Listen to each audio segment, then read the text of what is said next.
People that are still talking about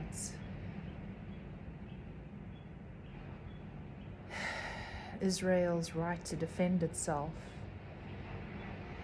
It's like watching people talking about why she deserved to be raped.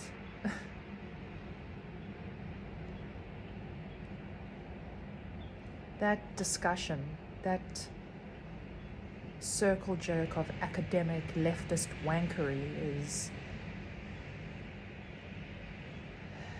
quite honestly insane. The amount of people talking in circles about why rape is okay.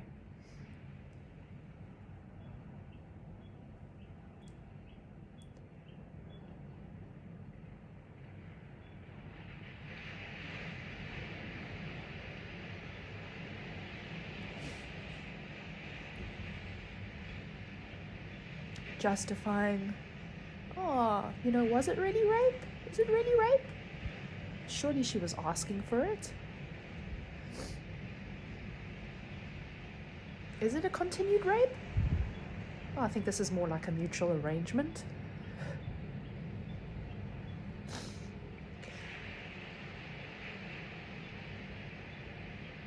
I guess I'm kind of like sad about it, or like tearful, because it's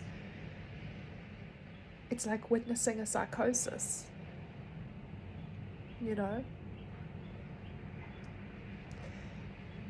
people going in long, meaningless academic circles of justifying why Israel's behavior is okay,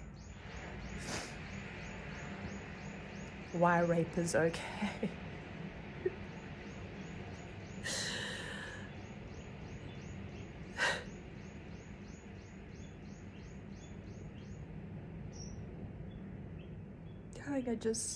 I know we're all breaking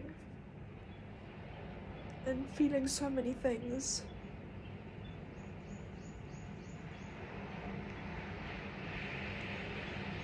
And I don't know about you, but I can't take it anymore.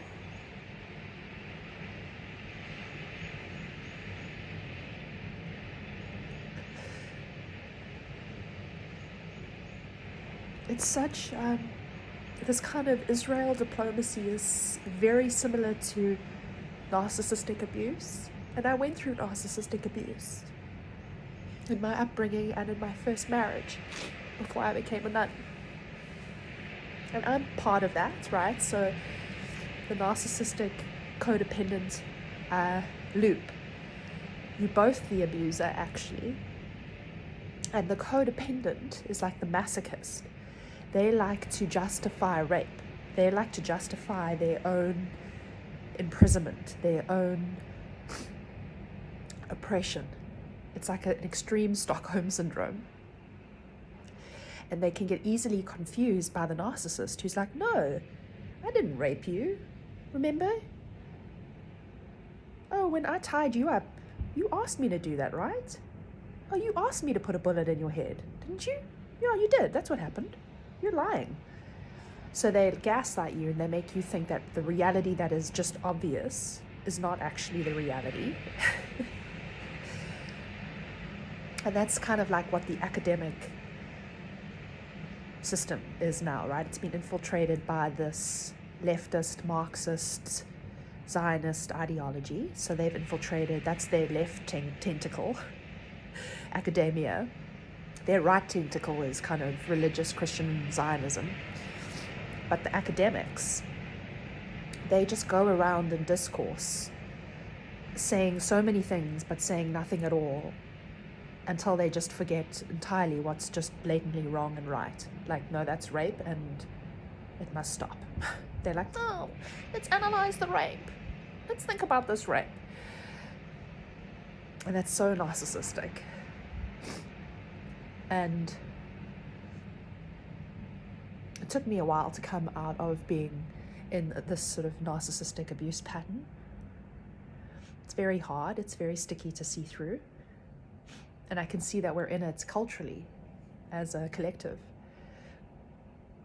And we really need to absolutely put the boundary down with any kind of narcissistic even covert narcissism. So that's a kind of gentle, they'll talk at you in a calm way, they'll undermine you in a gentle way, they'll give you feminist literature and make you think that they're feminist, but meantime they're literally just cutting you, you know. So it's like there's many layers of what narcissism can look like, and gaslighting and emotional manipulation and abuse.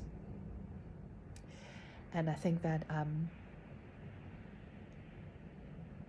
if we put the boundary down in our own lives and we're like, no more, because you can't negotiate with a narcissist. You think you can make them understand you. So I spent years trying to make people that I cared about who were narcissistic try and understand me.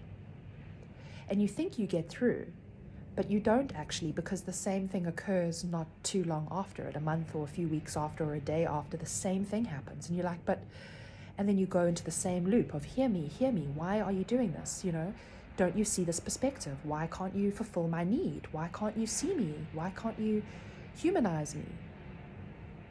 You know? And the narcissist, no, I did, you're lying, you're not saying it right, you did this to yourself. You know, they twist things. And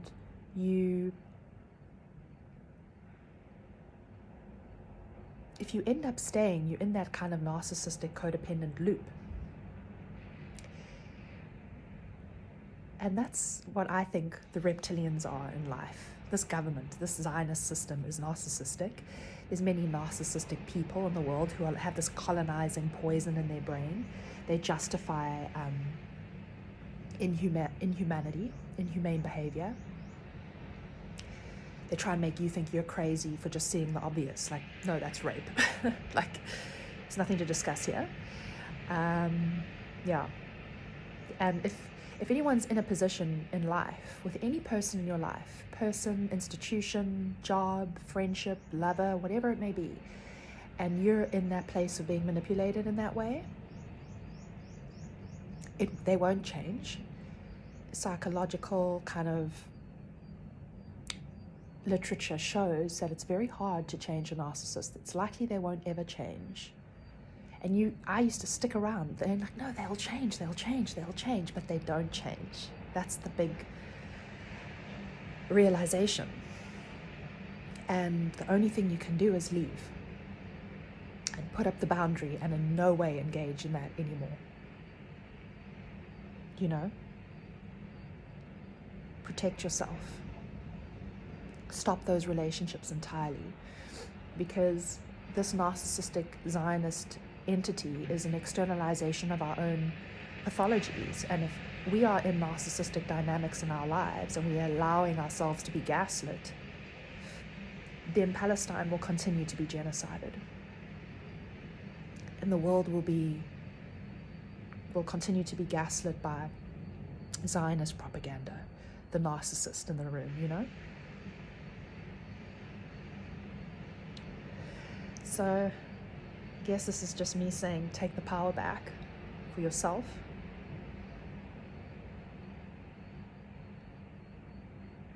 Leave those spaces. Just do it. I know it's scary. The narcissist makes you feel like you can't cope without them. Like you'll be lost without this dynamic. And maybe you've never known anything else. I remember that. But if you take the brave step and you cut away with bravery and courage what is undermining you and your sovereignty, you become whole. And this whole world becomes whole because you become whole.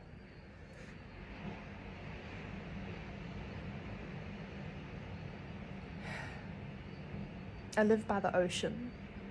Right here, I'm looking at her. Let me show you. Wait, can you see? Hold on. There she is. And she's been very tumultuous since it all started in October.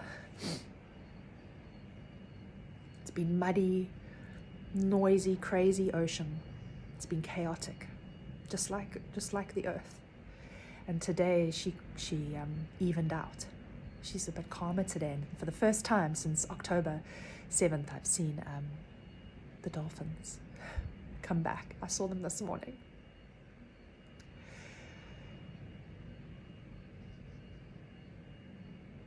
Anyway, sending love.